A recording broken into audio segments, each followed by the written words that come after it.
Loyalty is everything in hip hop, or at least that's what they say.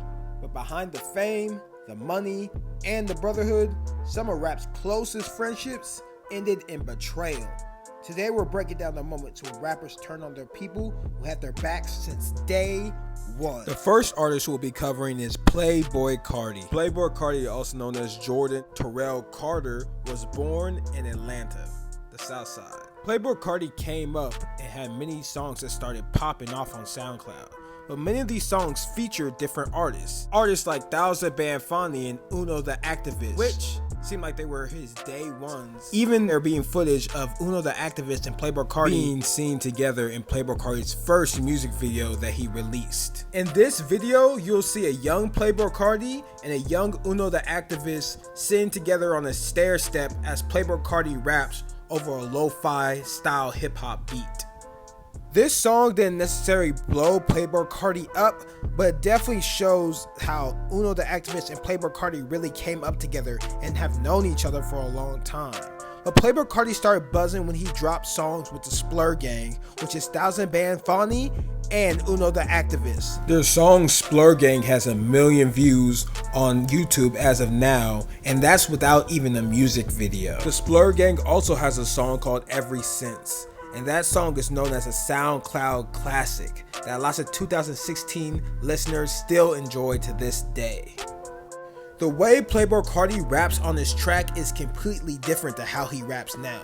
His vocal cadence is super aggressive and raw. His charisma and lifestyle bleeds through the track, which has many old Playboi Carti fans reminiscing about his vintage trench music sound. In my opinion, Thousand Band Fani, Playboi Carti, and Uno the Activist were really just some kids on the come up that enjoyed the same type of music, and they decided to make this music together. And since they had so much music content created, they're like, well, we might as well make a group together called Splur Gang. And keep in mind, Uno the Activist has a lot of talent, Thousand Band Fani has a lot of talent, and Carti has a lot of talent. So together, it was only right that they started to get traction to their music. And that's exactly what happened. Uno the Activist and Thousand Band Fani started getting buzzed towards their music and started cultivating their own fan base along with Playboi Carti. Especially Uno the Activist with songs ringing off on SoundCloud like Parking Lot Pimpin' and many others. Nigga put our song on there. And then after that, up, 100,000. Lots of fans started to speculate that Playboi Carti was taking lots of inspiration from Uno the Activist. As a matter of fact, Uno the Activist even addressed these rumors with a tweet later on in his career saying, "People look you in the eye and say, I can take your style because we're family. Then you never see them again." But Playboi Carti never listened to what the fans had to say when it came to negativity. He always focused on his goal, pushing forward his career. Since Playboi Carti was so focused on his career, he only started growing. Playboi Carti started to distance himself from the Splur Gang. He was still cool with them, but he started to hang out more with a hip hop group called Awful Records. It's your boy Cash Carti of Awful Records. Playboi Carti got introduced to Awful Records by being close to Ethereal. Ethereal was a member of Awful Records that went to high school with Playboi Carti and introduced him to the squad. They ended up working later on, with Ethereal doing lots of production on Playboi Carti's music. One of the most popular collabs between the two is a song called Beef. Awful Records was a hip-hop Atlanta group, and it had lots of talented artists in the group. Artists like Father, Abra, and Ethereal. Awful Records was getting lots of traction at the time in Atlanta and over the internet. Playboi Carti making the choice to be affiliated with him really helped his career and really started getting a huge buzz towards his music. As a matter of fact, the first time I heard Playboi Carti's name is when the Awful Records crew started blowing up and how he was associated with them. Keep in mind, this is early 2014 through 2015 Awful Records, and at this point, Father was completely on fire. So him putting Carti on and giving him exposure really benefited his career. Awful Records and Father even posted some of Playboi Carti's songs on their YouTube channel, and their YouTube channel has 200,000 subscribers, which was a lot at the time. They posted Playboi Carti's song called By Myself and Mercedes Benz, and they both have millions of views now. Since Awful Records and Father were blowing up at this time, a lot of people were watching them and they had the eyes on them. When you got more eyes on you, you have more opportunity. And the opportunity came straight to Cardi. Fashion influencers like A$AP Bari and Ian Connor were fond of Cardi's aura, and they liked to keep him around. And sooner or later, A$AP Bari and Ian Connor introduced Playboi Carti to A$AP Rocky. And the rest was history. A$AP Rocky ended up signing Playboi Carti to OGG, and he is still signed to OGG to this day, completely leaving Awful Records behind. Even an interview released in 2016 where an interviewer asked Playboi Carti, "You were signed to Awful Records first, right?" And Playboi Carti said, "No, I was never Awful Records. Like, I was never signed to Awful Records.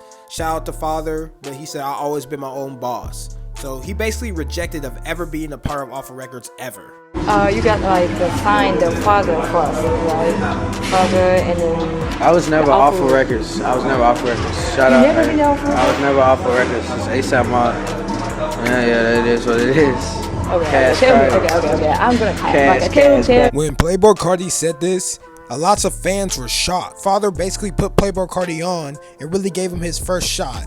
Lots of fans called Playboi Carti fake. Father really never addressed his frustration from Carti basically saying he wasn't associated with Awful Records and he wasn't signed to him. But I could imagine Father was pretty upset. I mean, imagine losing one of the biggest artists of this generation. It might have worked out because we had Cardi. You might have actually. It might have worked out. Because I don't know what he might have been already. Actually, nah. Because by that time he might have already been A$AP. I think. By the time of that conversation. But as I said earlier in this video, Carti never really paid attention to the negativity. He wasn't here to make friends. He was here to push his career forward, and that's what he focused on. If linking up with A$AP Rocky and OGG was the way for him to push his career forward, that's exactly what he was going to do. So in your opinion, what do you think? Do you think Playboi Carti was wrong for leaving Awful Records and Father behind to start working with A$AP Rocky and OGG? Let me know in the comments. My opinion, I don't think Playboi Carti was wrong at all, because he was never officially signed to Awful Records and Father. He was never put down on paper. And before Father could sign Playboi Carti, he already flew out to New York and got signed by A$AP Rocky. And in my opinion, this is professional and this is business. Like, Playboi Carti was not rapping every day and being so consistent and networking every day to not make any money and not to improve his business. He was doing all this to make himself a business and also make money off of it. And if that's what he had to do to start making money and income off his talent, then that's what he had to do to further his career and make himself a superstar. The next artist we have is Yeat. Yeat was born and raised in California, Oregon. Yeat, also known as Noah Oliver Smith, always had a passion for music, and he had music videos dating back all the way to 2018, which is actually pretty impressive considering that Yeat graduated high school in 2018. So he was focused on his music career as soon as he graduated, pushing forward and making moves. Back in 2018, he dropped fan classics like Can't Think, Stay Up, and Brink. Even though Yeat was being super consistent when it came to dropping music, he wanted to network more. And that's exactly what he did. He ended up in a group chat with Slay World members like Autumn, Can, Summers, Goonie, SSG Kobe, and many more. Which is actually pretty crazy on Yeat's part, being able to network himself into those type of chats and those type of rooms. But Yeat always said he felt like this lifestyle was meant for him, and he was dedicated to making sure his dreams came true. I kind of just felt like it was like for me, like it's like destined. It was destined for Yeat, but it was definitely a journey on the way to his destiny. He collabed and worked with a manager named Nextel, and Nextel had a big impact on Yeat's growth. He was with Yeat promoting his career since 2016. Nextel even has tweets where he states, "I'ma make Yeat a millionaire," all the way back in 2016 also. Nextel stated that he met Yeat at a studio where another musician was recording, and they started off as friends at first, but Nextel ended up liking Yeat's music so much that they became closer and closer. And Nextel ended up wanting to manage Yeat. That's how much he loved and supported Yeat's music. Like friends from there. It wasn't like a manager thing at first, but like over the next couple of weeks after that, like I was like, yo, let me manage you. And I didn't know anything about managing either.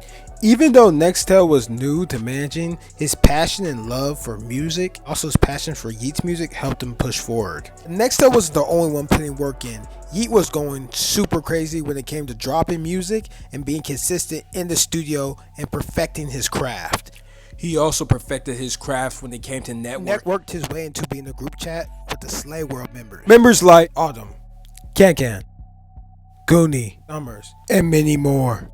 And the thing about the Slay World crew is these people took their music very seriously, and all of them were pretty constructive when it came to blowing up on the internet. Once a group of people take music this seriously, sooner or later one of them is going to pop off. That's exactly what happened.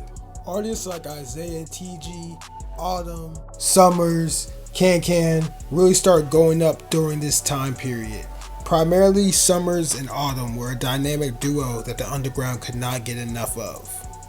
As all three of those artists were blowing up, Yeat was still being consistent with dropping music and dropping music videos and dropping posts on the internet, and he was just putting out content so consistently. With the combination of Yeat's insane work ethic and the connections that Slay World had and the popularity that they had, that popularity trickled down to Yeat's career, and Yeat started getting more attention in the underground. But Yeat completely took over the underground when he dropped this song right here, Sorry About That. The underground community really started to take a liking to Yeat's unique sound, and they described it as a breath of fresh air to the traditional hip-hop music that they usually hear on SoundCloud. And boom, just like that, Yeat created a cult audience, a turban-wearing, hibachi gobbling, Twizzy handshake group of people. And once Yeat started blowing up, lots of people wanted to be associated with him. Lots of people wanted a piece of that pie. A manager by the name of Zach Bia started associating himself very closely to Nextel and the Twizzy Rich crew. At first, he was just seen hanging out with the Twizzy Rich clique to celebrate September Rich's birthday. But it seems later on, Zach Bia presented a business deal to Yeat. And to make a long story short, Yeat accepted the deal, leaving Nextel behind and hiring Zach Bia as his new manager. And a lot of Yeat's day one fans that knew who Nextel was knew that he was there since the beginning. And some of them were shocked that Yeat decided to leave of his closest friends that was there from the start for a manager that he just met. And keep in mind, y'all, from the outside looking in, Nextel seemed like he was doing a great job managing Yeat. Matter of fact, it looked like he was doing a rootin' tootin' job managing him. I mean, he was the one that was by Yeat's side why he blew up. It made him look super good as a manager overall. Like this creative marketing strategy of Yeat being on the bus stop. Or even when they released these Twizzlers to go with the Twizzy Rich brand and the Twizzy Lemonade. In my opinion, Nextel marketing strategy was very unique and different. It was a combination of like creativity, comedic, and also a cool aesthetic all at the same time. And this made Yeat more than just a recording artist. It made him an overall brand where his marketing bled through real life things like snacks, drinks, benches, turbans, incorporating the whole lifestyle attached to the music. But Yeat must have felt like Zach Bia could do more because he ended up leaving Nextel for Zach. He ended up unfollowing Lil Nextel on Instagram, and he unfollowed the Twizzy Rich entertainment label that they made together. And he unfollowed artists that were under Twizzy Rich, like September's Rich and Tragic. Nextel voiced his frustration towards Yeat's decision making via Instagram, saying, "How you let your artists be so unstable financially and mentally after using them as a sidekick so you look cool and less suburban on stage." Which I believe he was talking about September's Rich, who was Yeat's very close friend at the time, and he was signed under Yeat. September's Rich didn't say much about the Yeat unfollowing situation. He seems like he's just focused on moving forward with his career and what he wants to do in life. You guys are doing your thing, you and Yeat have some bumps in the road. You guys, to the outside, everyone kind of, we haven't really seen you guys together. What happened? You guys had like a little falling out? That's my man's for life. That's your Twizzy for life? Of course. But what do you guys think? Do you think Yeat is wrong for leaving Nextel and September Rich behind? Or do you think he made the right decision and he wasn't wrong for his decision making? Let me know in the comments. In my opinion, on the business side of things, I don't feel like Yeat was wrong at all in his decision making. If he felt like that was the best fit when it came to pushing his career forward. But when it comes to friendships, It's really tricky because we don't know what happened behind the scenes between September's Rich and Yeat, or even Nextel and Yeat. We really don't know. Next up, we got Gunna. Gunna was raised in College Park, Atlanta, Georgia, and was closely associated with the YSL, Young Thug music group. Thug and Gunna both had a big homie named Troop that passed away. Young Thug has a song on his album I'm Up that was released in 2016 called King Troop. And basically, Young Thug has stated before Troop passed away, told Young Thug, I want you to sign Gunna to your music label and I want you to make him a star, make him rich, take him to the top with you. And Young Thug honored Troop's wishes and made Gunna a superstar. Troop called us. Yeah, he used to be called me and Nietzsche and said, Slime doing the video over here in the hood. Y'all come down here and make sure you good. His career took off, and Gunna became known for his smooth melodic flow and laid-back delivery. He dropped classics. Classic albums like Wanna, DS4 Forever, and Drip Season. He also has classic songs called Drip Too Hard and Pushin' P.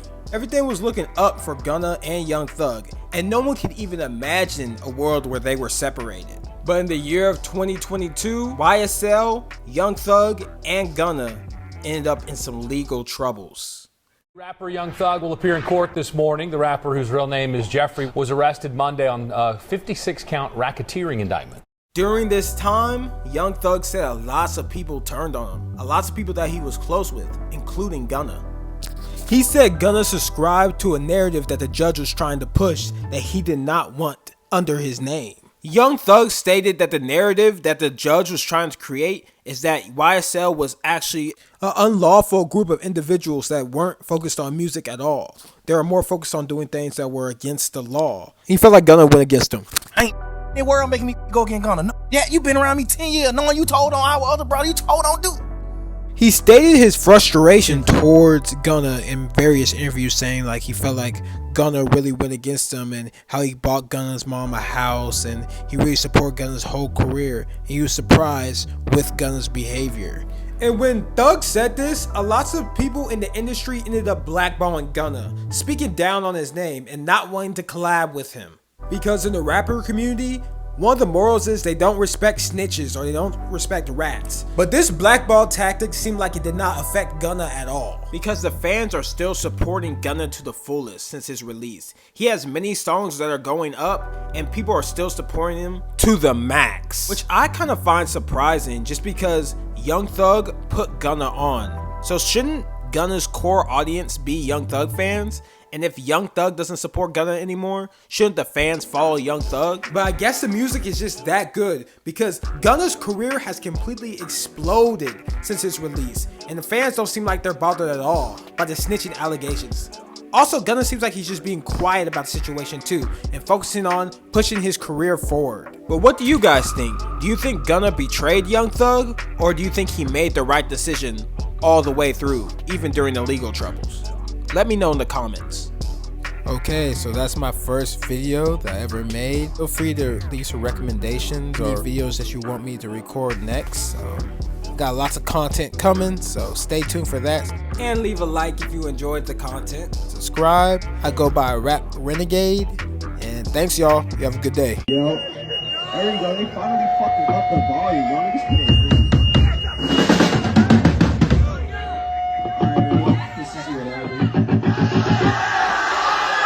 No, that was so lit. That was so lit.